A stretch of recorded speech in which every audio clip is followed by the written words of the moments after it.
Hey everybody, welcome to Pick Dr. Osborne's Brain. It's another great Monday night. Hoping you are all doing fantastic. Before we get started tonight, we're going to be talking all about vitamin A. So, crash course on vitamin A. If you've got questions specifically related to vitamin A and leaky gut, we're going to be diving into that. Go ahead and start trying to pump those into the feed now. Also, if you're new to the show, chime in and let me know where you're tuning in from. So say hello and tell me where you're from, and we're going to dive right in. So, tonight is all about vitamin A. Now, this is one of those vitamins that it's like a redheaded stepchild of the vitamin world. It very rarely gets any attention. Well, most of the attention goes to vitamin D and the B vitamins and vitamin C. But vitamin A is super critical for a number of different reasons, and we want to understand why. Because especially if you're suffering with any types of symptoms or side effects of vitamin A deficiency, you might be able to ask your doc to check your levels and get you moving in the right direction again. So vitamin A actually is called vitamin A because it was the actual very first vitamin discovered. That's why it got the delineation A before B, before C, right? So A came first. So A was the first one discovered. It is a fat soluble vitamin. Now, one of the fears many people have about fat soluble is they think, oh, because it's a fat soluble vitamin, it's somehow going to be or have this greater potential for toxicity.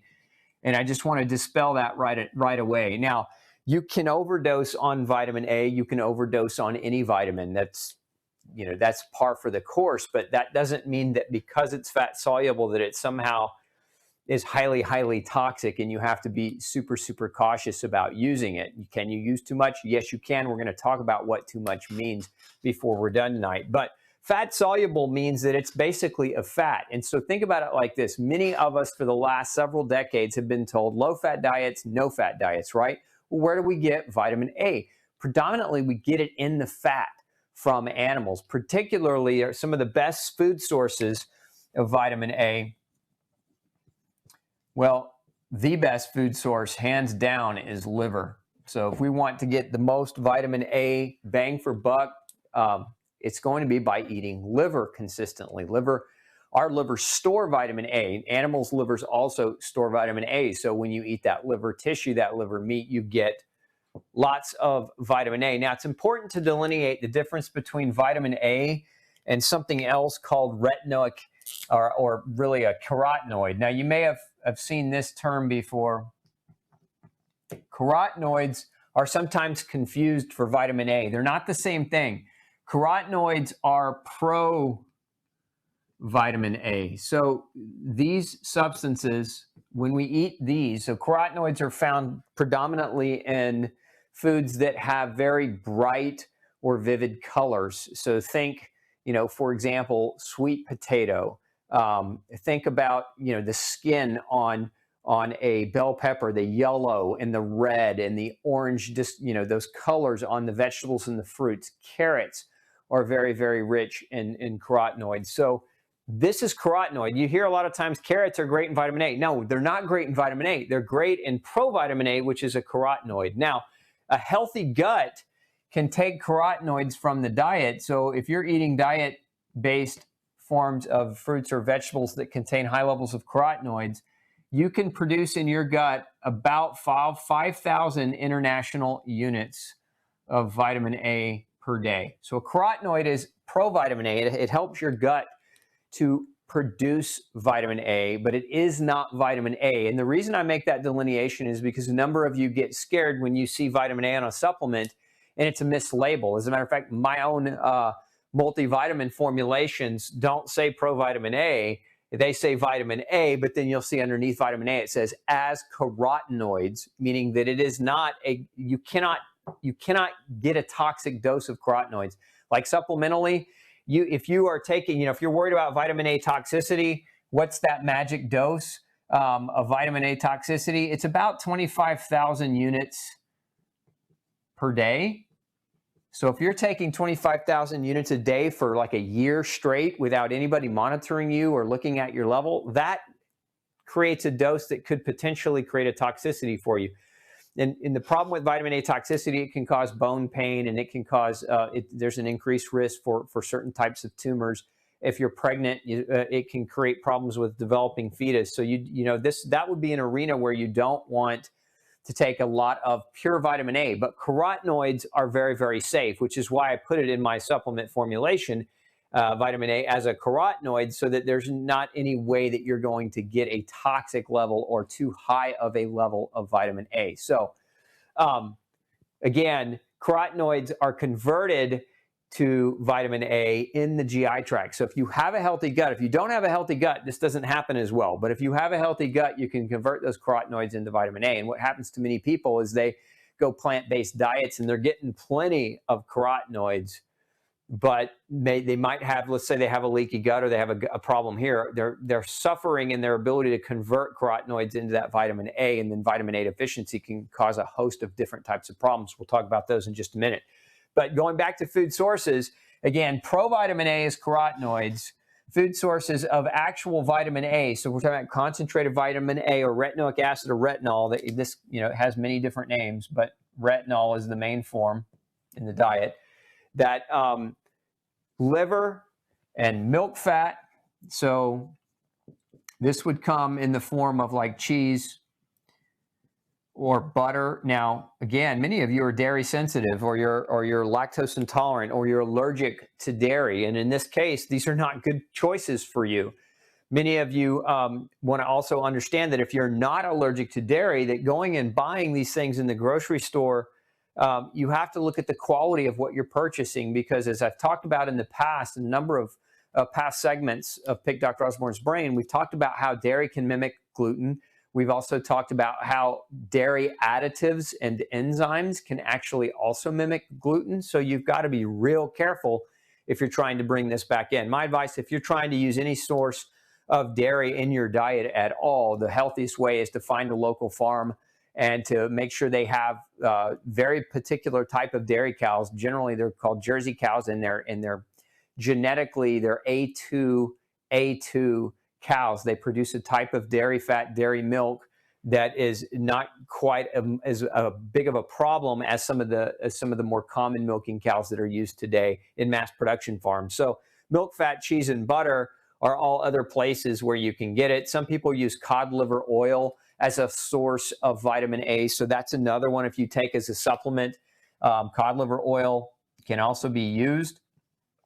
However, you got to be careful if you're taking lots of cod liver oil on a daily basis. Again, you've got to watch. This is the number. You really want to really shoot for, you don't want to really go over 12.5 if you're not being monitored by a doctor. Like, you don't want to get that much vitamin A in you on a day-to-day basis indefinitely without really monitoring, because vitamin A toxicity is a possibility. Again, I mentioned earlier that not all fat-soluble vitamins are toxic, but to get this quantity, you have to eat massive, massive amounts, and most people aren't going to do that. You have to drink large volumes of cod liver oil consistently over time, and most people aren't going to do that. So again, it's a very, very safe, very, very easy to get from the diet in terms of a vitamin. Now, what you want to know, aside from the food sources, you want to know, how do we absorb vitamin A? So let's talk about its absorption. It is a fat. Remember this. So when we're talking about absorption,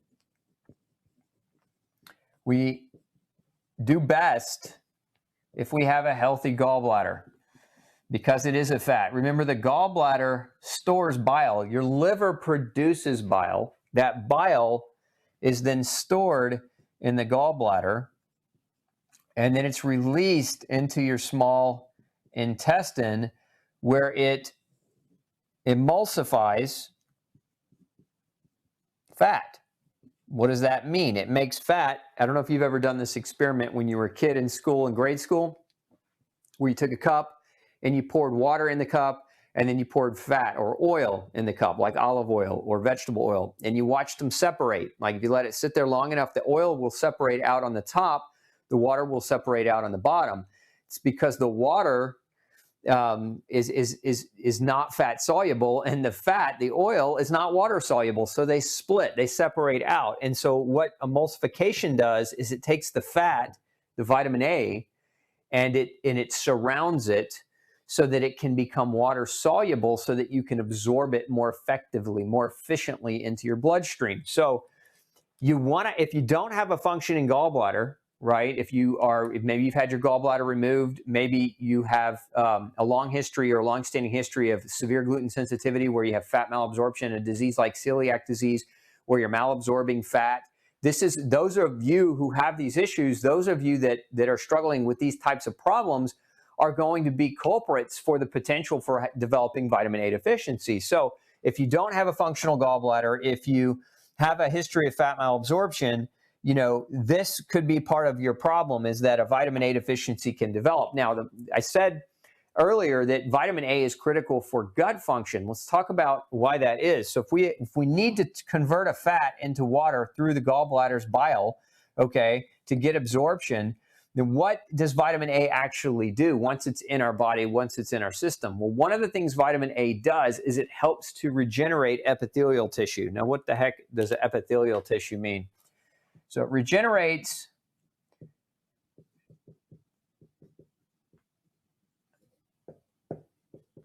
Okay, what is epithelial tissue? Epithelial tissue is a type of tissue that covers or lines something. So, for example, what are the different types of epithelial tissue? Your skin is epithelial tissue.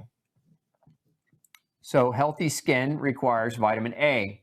Your urinary tract, we'll abbreviate that, your UT, your urinary tract requires epithelial tissue. So you need vitamin A for a healthy urinary tract. Your lungs require vitamin A. Your GI lining. So you hear all these people talking about glutamine and leaky gut.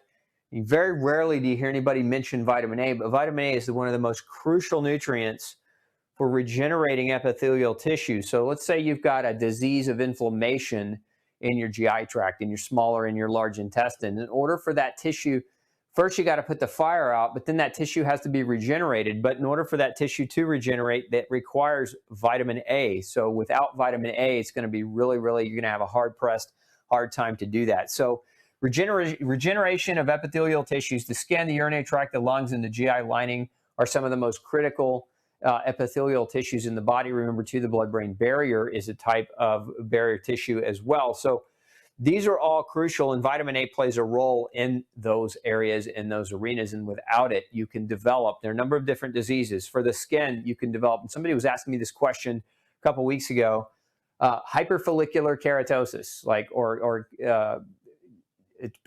it's the little bumps, the fine bumps that can form because your skin is hyperkeratinizing on the back of the arms. This is where it's most common, the back of the arm right here in the upper arm and the back of the lower leg. That can occur. So if you've got a lot of bumps as you run your arm and those bumps are kind of red and inflamed looking, vitamin A is one of the deficiencies that actually can create that. It's one of the diseases linked to it. Now, skin inflammation in general and slow healing of the skin can occur with vitamin A deficiency as well. Chronic urinary tract infections. If you struggle with repetitive urinary tract infections, if you have kind of mysterious blood coming out every time you go give a urine catch, and your doctor's like, we don't know why it's happening, that could be a potential for vitamin A deficiency. So the lungs, remember, part of what vitamin A does is it helps form the mucus lining. So your lungs are coated by a protective mucus because when you breathe in pollutants, and many of those pollutants your lung has to deal with. Your lung has antioxidant systems that it uses to try to help deal with that. So if you're not producing that mucus and those antibodies within that mucus, then you predispose yourself to chronic upper respiratory infections, colds, flus, influenza. This is why vitamin A, and you heard me talk last week about the immune system. You heard me talk about using vitamin A as an immune boosting agent to support immune function, and this is one of the reasons why.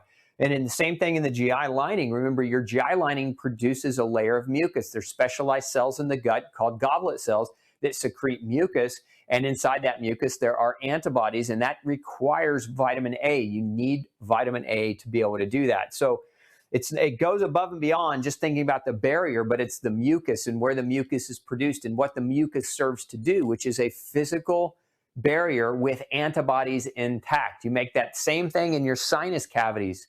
So if you think about the mucosal lining in your mouth and in your sinus cavities to protect you from colds and flus and other bugs, that you might breathe in through your nose or breathe in through your mouth. Like, this is where vitamin A shines, and this is why vitamin A is so critical for our immune system function. Because again, you think about these three things, these are internal immune system. Like, these are parts of our body that are folded inward in their internal immune system, but your skin is your outward immune system. And a lot of people talk about 70 to 80% of the immune system resides behind the gut wall, but your skin is actually the first immune barrier that you have, and your skin's integrity is dependent upon vitamin A, and breach in skin integrity can allow for microbes and other pathogens to breach directly into your bloodstream and bypass the force of your immune system in your gut. So remember, penetrance through the skin, if the skin lining is inflamed and not healthy, is a bad thing. We don't want that. So vitamin A is very, very crucial. Now, let's talk about some of the other functions of vitamin A. Many of you have heard probably heard the kind of the old cliche, that vitamin A is important for the eyes.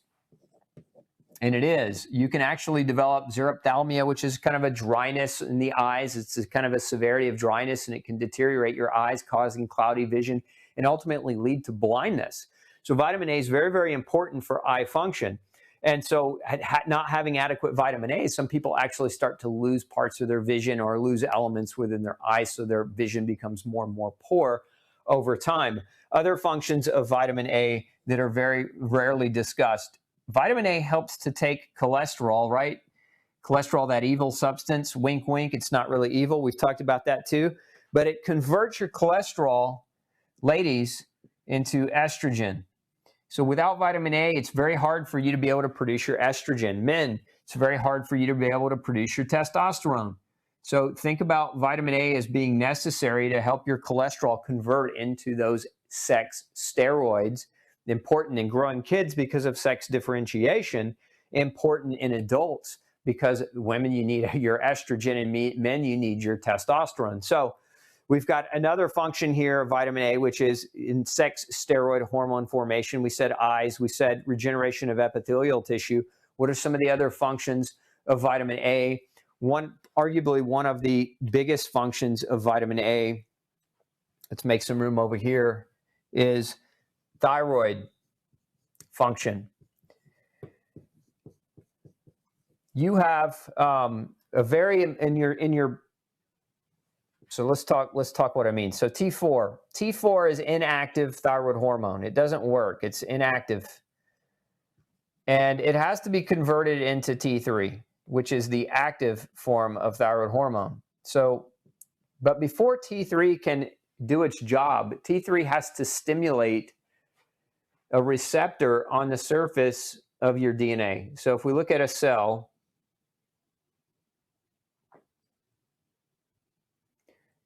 okay, this is just my rudimentary drawing of a cell. At the core is the cell nucleus, and then you have the DNA. But on the surface of the nucleus of the cell, so the ring around the nucleus is called a nuclear membrane. And embedded in that nuclear membrane, you have this receptor, and it's called a retinoic acid receptor. RAR for short, retinoic acid receptor. Now, for your thyroid hormone, your T3, to tell your metabolism to speed up, what do you need? You need T3 to connect with this receptor, this retinoic acid receptor, okay? It has to bind to that in order for your metabolism to be turned up. So without vitamin A, remember vitamin A forms that receptor. That's what retinoic acid is. Retinoic acid is a form of vitamin A in the body, and it forms that nuclear receptor on the gene or on the nuclear membrane of the cell so that you can activate the genes to turn up the metabolism. So if you don't have adequate vitamin A, you're going to have a problem with your thyroid function. Now, concomitantly, there's a kind of a dual relationship with your thyroid. You also, in order for you to make carotenoid and convert it into vitamin A, this process requires thyroid hormone. So think about this relationship here. If you have low thyroid, it can be caused by vitamin A deficiency. If you have low thyroid, it can cause vitamin A deficiency. So the question I have for all of you, and let's just do a quick poll of the room here. How many of you have been diagnosed with hypothyroidism? hypothyroidism. I'll just give a few minutes for some of the comments to come in. If you've been diagnosed with hypothyroidism, if you're taking a thyroid medication and you're willing to share that with us, just type in yes, thyroid. Let's just see how many of you have actually had that happen, or how many of you are struggling with that particular issue. Because part two to this question is, if you've got a low thyroid, how many of you have actually had your vitamin A levels checked? So think about that. We said that vitamin A deficiency can cause poor functioning T3. Now, many of you have had your T3 checked. Your doctor generally will check your T3, your T4, your TSH, but how many of you have had your vitamin A checked to see that that T3 can even go to work and do its job? And concomitantly, or vice versa, how many of you have had your vitamin A checked when your thyroid was low, okay, as a potential reason as to why your thyroid hormone's not working? So maybe you have this perfect looking T3 result and you're being medicated, but nobody's bothered to check your vitamin A to see whether or not that medicine's actually going to be effective for you. Because, you know, I get this all the time. People come to me and they're on strong doses of thyroid medication and they're having heart palpitations, their hair's falling out, they're having hot flashes, anxiety, trouble sleeping, because they're being over medicated.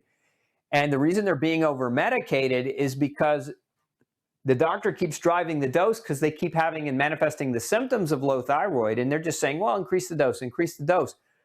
But the dose is increasing, but it isn't working. So they just keep increasing the dose, and so that comes with a lot of those different types of side effects, yet you're not getting the actual full metabolic function of the thyroid hormone itself.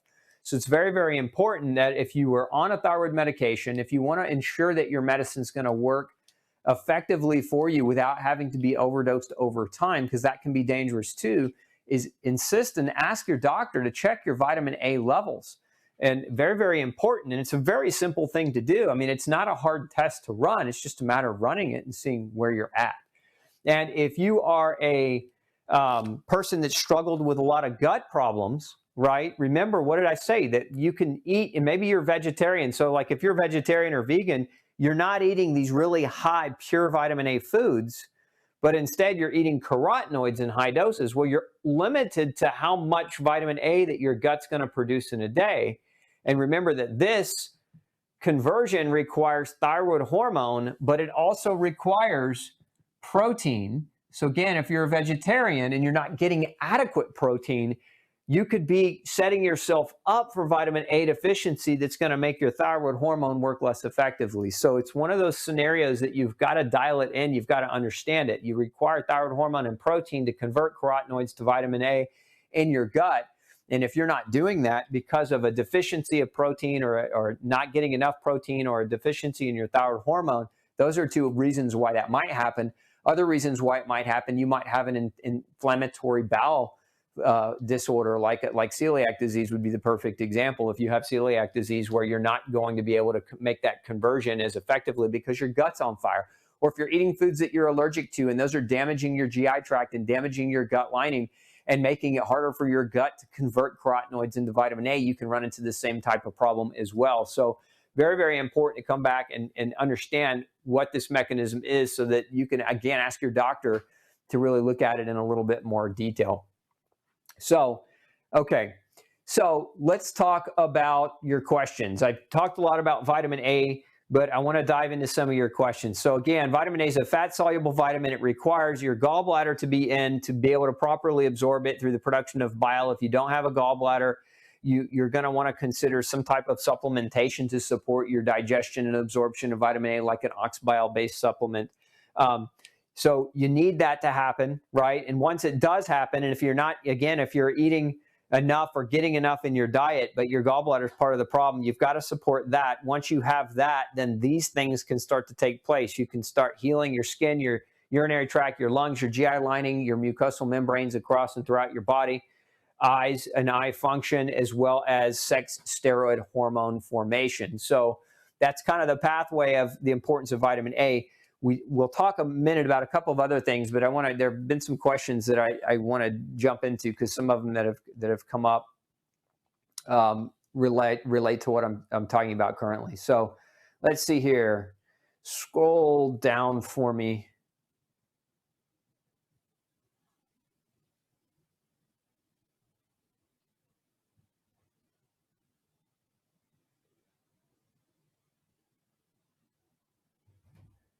Okay, so there, let's see. So yeah, one of the questions that came in was, yes, can vitamin A deficiency cause Hashimoto's? There's no evidence that I've seen in medical literature where vitamin A directly causes Hashimoto's, but vitamin A deficiency can cause your thyroid that you do have, your thyroid hormone that you do have, to not properly function. And more specifically, Hashimoto's can contribute to vitamin A deficiency. And so it becomes a double-edged sword. If you've got a diagnosis of Hashimoto's and you're low thyroid, and thyroid is required for you to convert carotenoids into vitamin A, and maybe you're, again, going back to if you're a vegetarian and you're not eating, or vegan and you're not eating animal products, but you have a thyroid, an autoimmune thyroid problem, this is where you can get into trouble. So the thyroid deficiency can create a vitamin A deficiency. The vitamin A deficiency can inhibit the way that your thyroid function is able to do its job, or the way that your thyroid hormone is able to communicate to your DNA. So that's the connection, but not a connection that I know of, or not a connection in the research to date that shows that vitamin A deficiency directly causes Hashimoto's. Now, differentiating Hashimoto's from low thyroid, Hashimoto's is an autoimmune disease of the thyroid, whereas a hypothyroid without Hashimoto's, you can have a nutritional hypothyroidism, but the two are not the same thing. They're different causes. Is there harm in adding vitamin A supplementation without testing? Not at lower doses, Tiffany, not at lower doses. You can supplement, but I just wouldn't get up above 12,500 a day. Like, I just wouldn't attempt doing that without adequate testing or having somebody monitor your levels. It just would be a better idea to not. Wow, hypothyroid treated with 4 different types of thyroid medication, up and down on doses 5 to 6 years. Finally, off them all. The side effects were horrendous. I never had my vitamin A checked. So that's what I was asking. Like, how many of you been on that roller coaster ride where the doctor never even knew about this, didn't even understand the nutritional biochemistry behind what makes your thyroid work? That's the scary part. It's that, I don't know, in my humble opinion, if a doctor's going to have the power to prescribe strong medications, they should understand the underlying biochemistry of what makes those medicines work or not work. And they should be monitoring those things as well. They should be comprehensive in their approach, and just so many are not.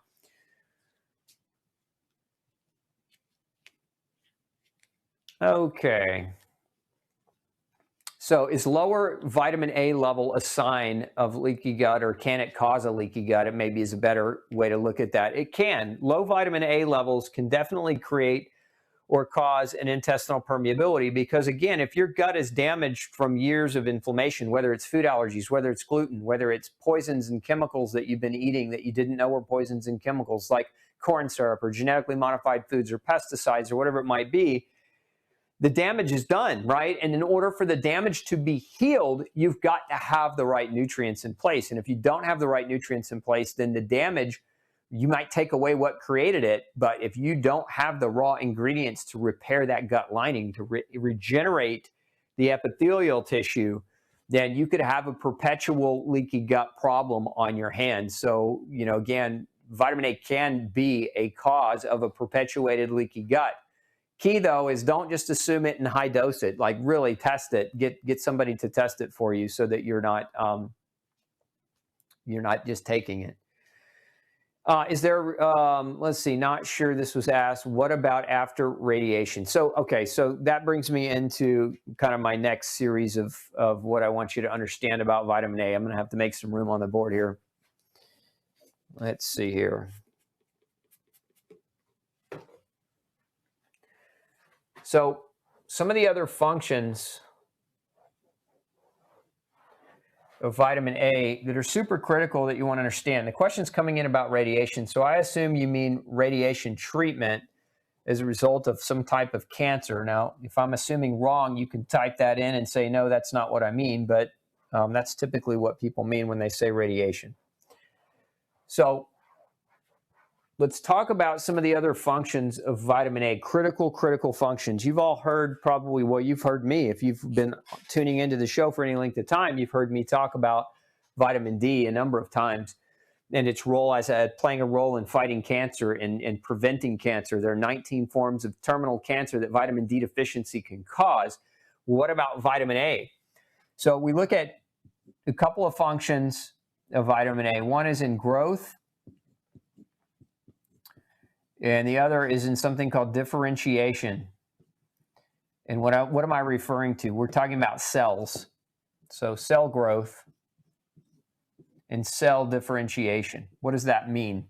Cell growth just means healing and repair and new growth. And so if you're like a child or a baby or a growing young person with vitamin A deficiency, this can be a major issue, is that you can be under the curve. Vitamin A deficiency can stunt growth. It can create birth defects, cleft palate deformities among some of them. It can create a lot of different types of problems in a growing baby or a growing fetus, but also in a growing born child.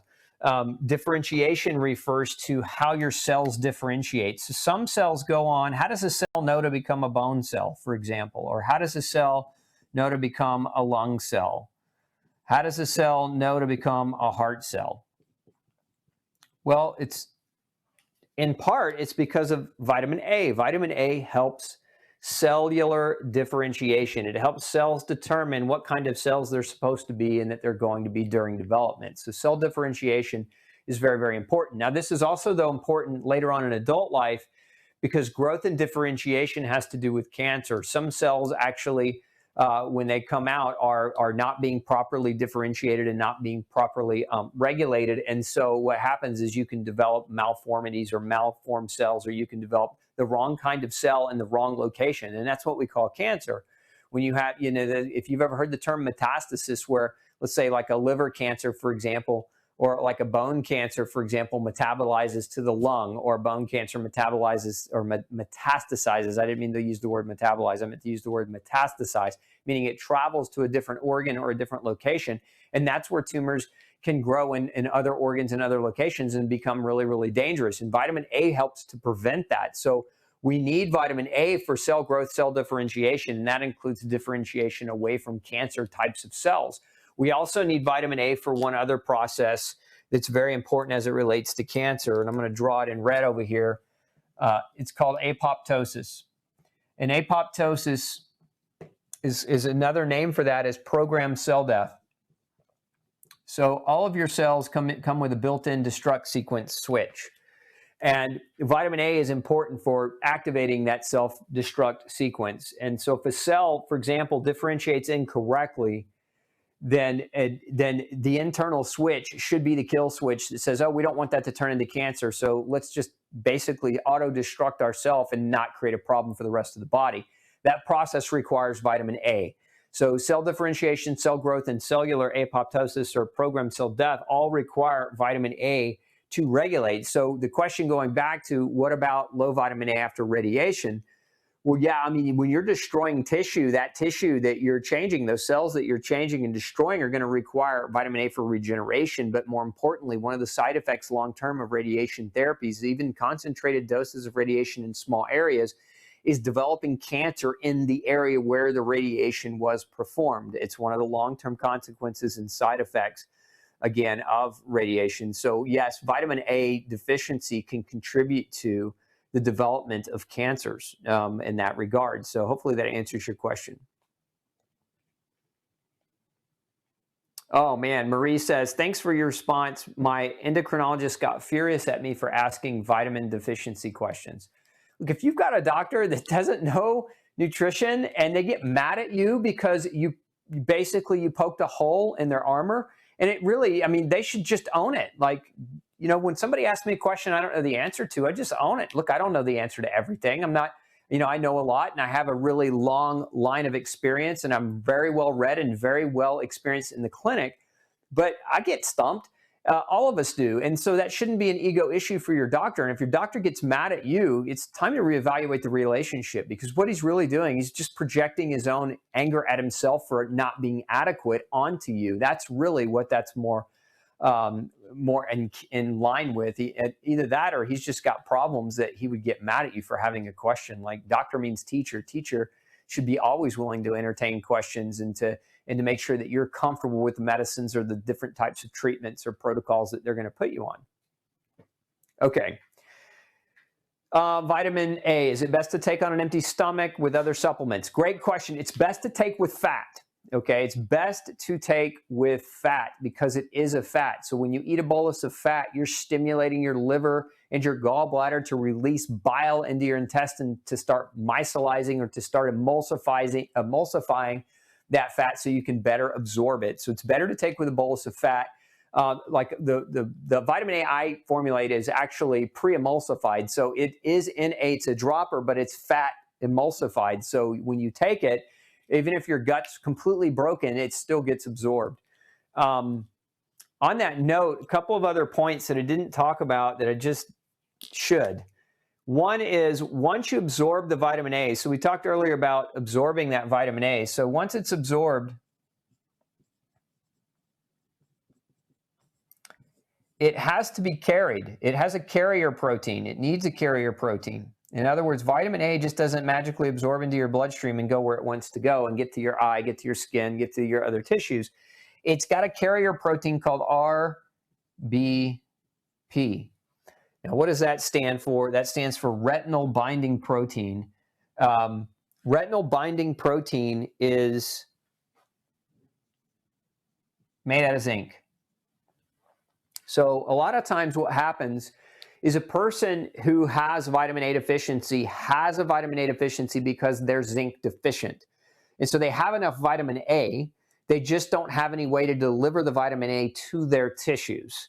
So, and that, remember the taxi cab or the shuttle for vitamin A is retinol binding protein, which is a zinc-based protein. So a zinc deficiency commonly accompanied by a vitamin A deficiency. So if you are zinc deficient, it's very possible that you have or that you can or are at risk for developing a vitamin A deficiency. Now, we did a show on zinc a few weeks ago, and we talked about zinc, more than 200 functions in the human body. Retinol binding protein is one of them.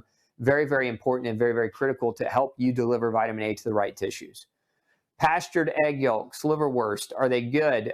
Pastured egg yolks are fantastic. If you've got access, we've got chickens at home, and there's nothing better than a fresh farm-raised egg yolk. The carotenoid and the vitamin A, but really the carotenoids from the bird eating all the grass and pasture raised is extremely rich. That's why the yolks are so orange and really, really vivid yellow, because of all that natural grazing that the animals do.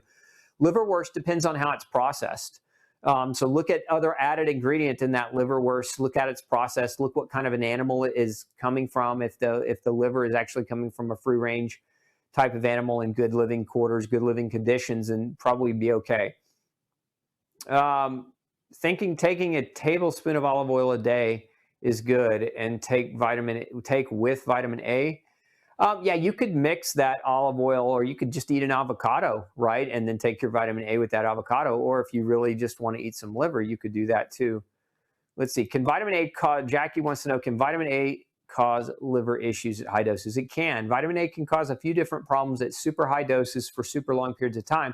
And that's why, again, although I'm not worried about its toxicity unless somebody's mega dosing on it, I don't really recommend hyper mega dosing with vitamin A without being monitored. It's not like vitamin D. Vitamin D we could say it has a much higher safety profile taking high doses for long term than vitamin A does. But vitamin A can cause liver problems. Vitamin A toxicity. Vitamin A toxicity can cause bone problems. Vitamin A toxicity can also create tumors. So you got to be careful with too much. Let's see. Deborah says, with the provitamin A vegetables, I was told to remove the skin and seeds from peppers, tomatoes, etc. because of the lectins. Deborah, lectins in most foods that you eat, and some of you are lectin sensitive, and so it depends on why you were told that. So, for example, I eat the skins of those all the time, and the lectins, because my gut is healthy, because my immune system is strong, those lectins don't pose much of a threat. Now, if you're ultra sick and you're trying to overcome a chronic disease, sometimes those lectins can play a bigger role, and you do need to do things like skin them. But as a general rule of thumb, you also want to get where a lot of that rich carotenoid is. You want to be able to get to that. Let's see. Was told water miscible vitamin A was better and would not store in fat. all vitamin A has the potential to store in fat. Look, once you absorb it, it's generally in the form of retinol, and it can convert into retinol esters, and it can convert into retinoic acid, and it all has the potential to get in your fat either way. So there's not necessarily one version that's less toxic because of its water-soluble micellized form versus not. Let's see here. What if you don't have a gallbladder? So if you don't have a gallbladder, there are a number of different options. You can get you a good supplement with ox bile in it and take that before you you eat your higher fat based meals, and that would help to support your digestion. So that's one aspect that you could do. Now, some people don't have a gallbladder and still digest fat. Okay, remember, you still have a liver, you still make bile. You just don't have the gallbladder to squeeze the bile into your small intestine at the right time. Remember, that's under hormonal influence. When you have when food hits your small intestine, it sends a message to your through your pancreas to stimulate something called cholecystokinin, and that's a hormone that stimulates the gallbladder to contract and release bile. So you just kind of lose that timing effect, but you still do have bile. So the key thing there is, if you don't have a gallbladder and you have a lot of fat showing up in your stool, like if your stool is really clay or tanned colored and it's not dark brown, that's a sign of fat malabsorption. And so that might be a problem for you. So again, that's where you would work. My advice really is to work with a good functional doc who understands nutrition and kind of dial in whether or not you absolutely need that or whether you don't. But if you get your fat-soluble vitamins, and remember, there's 4 fat-soluble vitamins: vitamin A, vitamin D, vitamin E, and vitamin K. Now, there's also what we don't call them vitamins, but they're essential fats. The omega-3 is an essential fat as well. So if you don't have a gallbladder, those are the risks that you run. In my experience, about 5 to 7 years after cholecystectomy or after gallbladder surgery, where you've had a gallbladder removed, it takes about that long to start seeing fat-soluble vitamin deficiencies really start to develop. So it can take some time for those to develop as well. Can one get protein by supplementing with amino acids? I mean, so amino acids are the building blocks to protein. So the simple answer to that is yes. Remember, what your body does when you eat protein, like an animal meat, you're basically, the job of your gut and your stomach is to break that protein down into tri, di, and monopeptides. Basically, amino acid is what a monopeptide is. It's a single amino acid. So when you connect 2 amino acids together, that's called a dipeptide. When you connect 3 amino acids together, that's called a tripeptide. When you connect about 10 amino acids together, that's called a polypeptide. And when you get into the hundreds of amino acids, you call that a protein. So your body's just taking that protein and rendering it down and breaking it down through biochemical processes to get to the individual amino acids. So if you take amino acids, yes, that's going to help add amino acids to your protein pool within your body and supply that of what you need. But it also depends on what amino acids that you're taking. So if you're taking, for example, there's different formulations. There's 22 different amino acids. 10 of them are essential. Some people will take like branched chain amino acids, for example, or BCAAs, which consists of 3 essential amino acids: leucine, isoleucine, and valine. Some people will take glutamine as an amino acid, but remember, there's a lot more than just those 4 amino acids. So it depends on what you're taking. Let's see. The active form of vitamin A refers to retinol, which is the form of vitamin A. Once it gets into your body, it's really the active form. It's the form that your eyes use. It's the form that is basically that helps to form those retinoic acid receptors and activate them as well. I think I answered that question already. Can I drink high dosage vitamin C powder for detox once a week? That's not really a vitamin A question, Kathy, but what does high dosage mean? That's a tough one, because high dose to you may not mean what it means to me. But generally speaking, vitamin C is safe at higher doses. How would be the best way to consume liver? Well, Lori, the best way to consume liver is a way in which you enjoy it. So so there's not like how do you like it? How do you want to prep it? Some people pate it.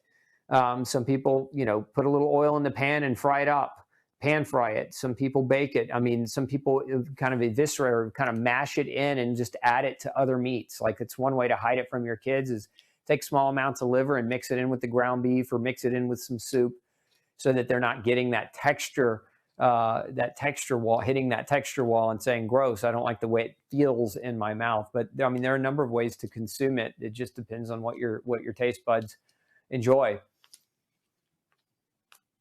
So there's Sandra saying, fry the liver, fry some bacon, fry the onion in the fat, and when it's cooked, toss in the calf liver. Yummy. Yeah, okay, that's a good one. That's a good way.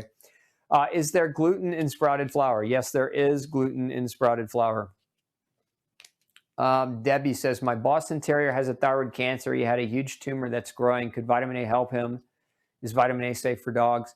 You know, full disclosure here, Debbie, I'm not a veterinarian. I'm not the expert on dogs and cats in that regard. I would maybe field that question to the veterinarian and find out a little bit more about whether or not that's a possibility. Let's see. I have Hashimoto's and take vitamin A. My TPO antibodies have just gone from 2,000 to 695 in 6 months after eliminating coffee. You must have watched my video on coffee. That's awesome. Love that. Many other diet changes over several years had no effect on antibodies. Let's see. Is vitamin A higher in raw eggs versus cooked eggs? The carotenoids are pretty stable even when you cook them, so you're still going to get the benefit even with a cooked egg. Would a vitamin A deficiency contribute to rheumatoid arthritis and autoimmune disease or autoimmune issues? So interesting you bring up rheumatoid arthritis because really there's not a lot of research that says that vitamin A directly causes autoimmune disease, although we could theorize that out and we could study it and we could research it, although I don't think anyone's done that. But there is now evidence showing that people that have an autoimmune rheumatoid diagnosis, so like rheumatoid arthritis or other forms of rheumatological disease, who are taking methotrexate do better with vitamin A, meaning if they don't have vitamin A, then the methotrexate damages their gut lining more aggressively over time, creating more side effects and more problems. So there's some studies showing that methotrexate usage in part can be mitigated. The side effects can be better mitigated by the use of vitamin A. There's also some really great research coming out on how vaccines, and whether you're on the fence about vaccines or whether you're for them or whether you're against them, I'm not going to talk about that tonight, but there's research showing that people with vitamin A boosters tend to tolerate the vaccines better. And I'm actually compiling a lot of that research now because one of the top questions we get is, what can I do if I am forced to vaccinate? What can I do and how can I protect myself? So pay attention. Make sure if you haven't already, subscribe to my channel, hit that subscribe button and hit that bell, because I'm going to have that topic being covered here very, very soon. We're compiling all the literature and all the research on it because I just want to be accurate for those of you who are asking that question and really, truly don't have an option to not vaccinate. So, okay. Let's see here. Do you have should you test children for vitamin deficiencies? Diane wants to know. Yes, you should test children, especially sick children. Now, if your children are healthy, running around doing fantastic, do you need to stick a needle in them and draw their blood? Depends. I mean, probably not. I don't know that I would necessarily do that unless they're not growing on time and they're not hitting their growth spurts, or they have maybe some type of other kind of, maybe not diseases, but maybe what are early onset health issues that you suspect could be helped by aiding their nutrition or understanding what their nutrition looks like better. Let's see. Do you have advice for taking vitamin A pre-post vaccination or enhanced recovery? I think I just answered you, though. Pay attention. If you don't subscribe, hit that subscribe button because I'm going to actually probably do a whole show on that whole topic. Let's see here. Rachel says, love Mondays. Me too, Rachel. Glad that you love them. Glad you like spending time here with us on the show. Sela says, Dr. Osborne, can you go over silent acid reflux sometime? So yeah, and actually, Sela, just if you want some help to kind of look at some things now, I've got a couple of articles and videos on intestinal problems, one particularly on gastric reflux on Gluten Free Society. If you visit my foundation in Gluten Free Society and type in GERD in the search engine on Gluten Free Society's website, you can pull that article up. Let's see here. Just had fried liver this morning.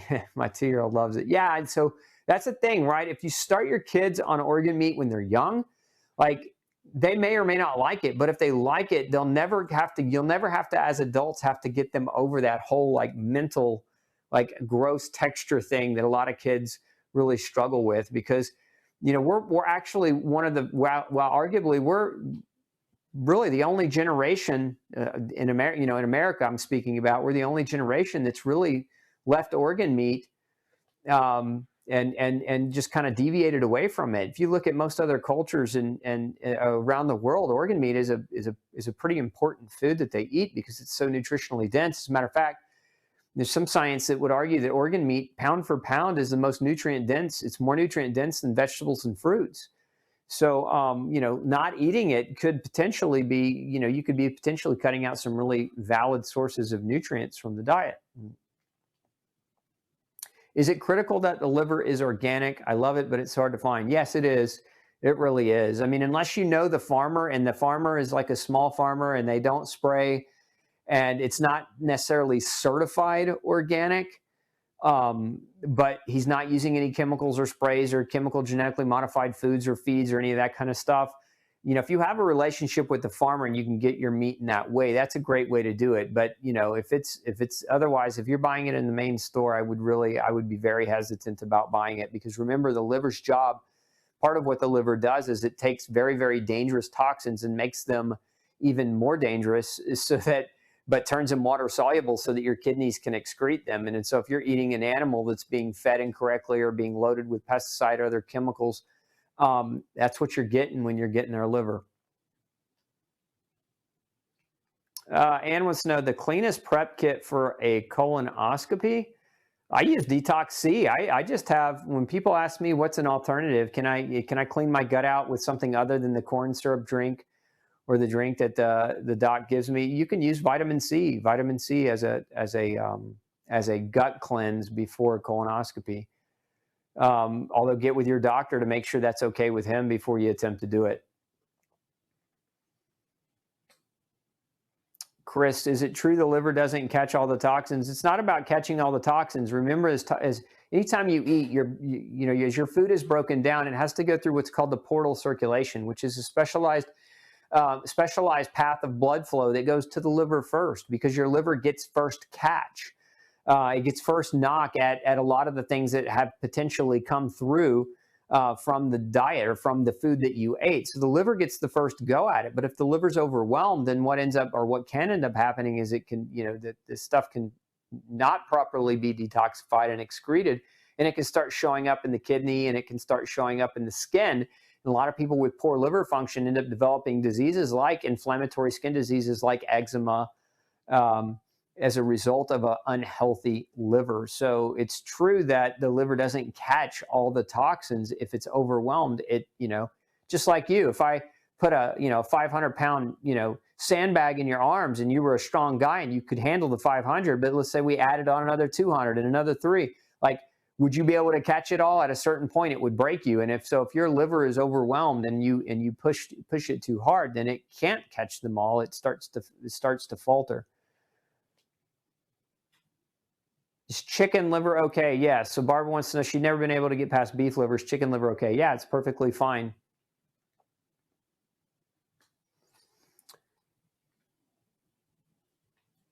Is the kids ultra gluten free good for a 2-year-old? I don't know what you mean, Jenny. When you say kids ultra gluten free, you're talking about my kids multivitamin formulation? If you are, yes, it's okay for a 2-year-old. 1 to 2 of the chewables a day should suffice for a 2-year-old.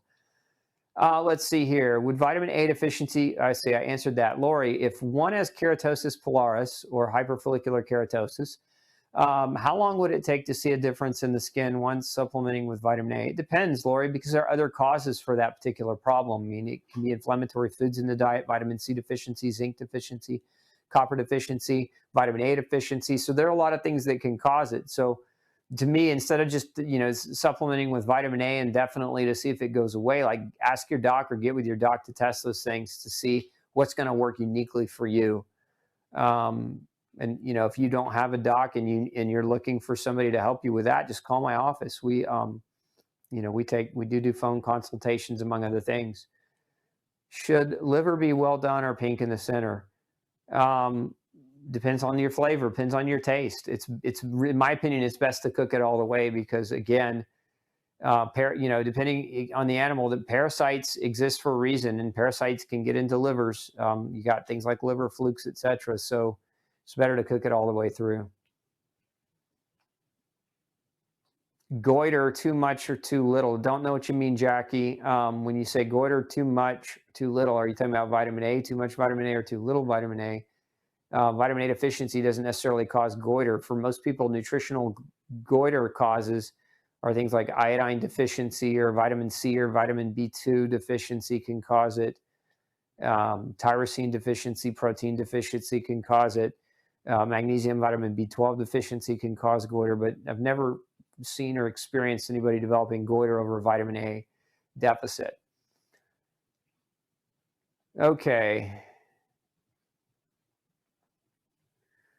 Is there any correlation of vitamin A deficiency to non-alcoholic fatty liver disease? Yes, there is. So vitamin A, the liver needs vitamin A to function. It's part of how we package fats properly. The biggest correlation in non-alcoholic fatty liver disease I've ever seen, though, are a handful of things. One is gluten sensitivity, very, very common, actually almost always the case in my experience, Cheryl. So if you haven't read No Grain, No Pain, like pick your copy up and read it and start following the 30-day diet of No Grain, No Pain if you're struggling with non-alcoholic fatty liver disease and don't know why. Nutritional deficiencies, though, vitamin A, choline deficiency, inositol deficiency, vitamin B3 deficiency, those are all potentials. Vitamin B12 deficiency, all those can contribute to non-alcoholic fatty liver disease as well. Okay, let's see here. Yeah, so Chris chiming back in. So industrial cows for sure have an overwhelmed liver. That would be my thought. I mean, maybe they don't, maybe some of them don't, but I'm not going to take that risk with my health from these industrial mass production farms. If you've ever, wondered about whether or not grass-fed beef was the right move to make, a nice field trip you could take is just go visit one of these industrial feedlots. You'll visit them and you'll never want to eat the meat again. I mean, it's horrific the way these animals are treated and the way these animals are confined, in their own poop, in their own urine, with no space to run, with high levels of stress. Like imagine how well you would do if we penned you in a room full of 50 other people and nobody had a bathroom and everybody just basically did their business all over each other. Like how effectively healthy would you all be? You wouldn't be. So that's kind of what happens in these feedlots. You don't want to eat that for your food. That's just not a healthy way to go. Let's see. All right, I answered that one already. I think we're solid. I think we got them all, and this is like a record. We got all the questions before. We're right at time here. So, okay. If you haven't subscribed, make sure you hit that bell, hit the subscribe button, hit that bell below the video. And if you don't already or haven't already, go pick up a copy of No Grain, No Pain. You can pick that up at Barnes & Noble. You can pick that up on Amazon. And additionally, make sure you come visit me at glutenfreesociety.org, where when you sign up for our newsletter, we're world's number one gluten-free newsletter with 250,000 subscribers, and want you to come visit us and subscribe so that we can send you a free gluten-free survival guide. It's not your baseline going gluten-free type of stuff. It's really high-level thinking, high strategy for you to really recapture your health. So come pick that up, no charge to you. Just come by and sign up for our newsletter, and you'll get valuable content. You'll also get reminders when we do these Monday Night Lives. So it was great spending an hour with you tonight. Wishing you excellent health. We'll see you same time next week for another episode of